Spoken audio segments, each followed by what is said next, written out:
लाल घोड़ा काला गल्ला गांबा, लाल घोड़ा काला गल्ला गांबा।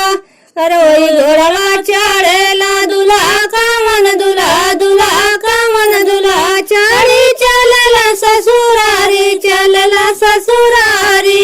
लाल घोड़ा काला गल्ला गांबा, लाल घोड़ा काला गमला गांबा। परिछे जे चलेली सासू मदोदरा, परिछे जे चलेली सासू मदोदरा।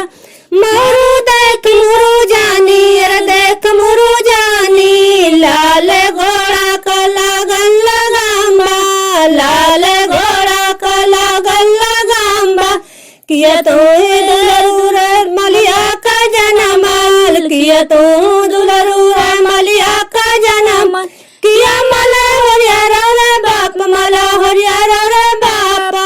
लाल घोड़ा काला गल्ला गांबा, लाल घोड़ा काला गल्ला गांबा।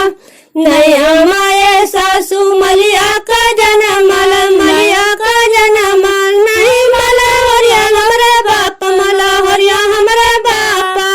लाल घोड़ा काला गल्ला गांबा, लाल घोड़ा काला गल्ला गांबा। रौरी बिटिया सासू मलिया का जनमाल, मलिया का जनमाल।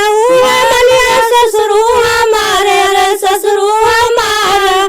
लाल घोड़ा काला गल्ला गांबा, लाल घोड़ा काला गल्ला गांबा।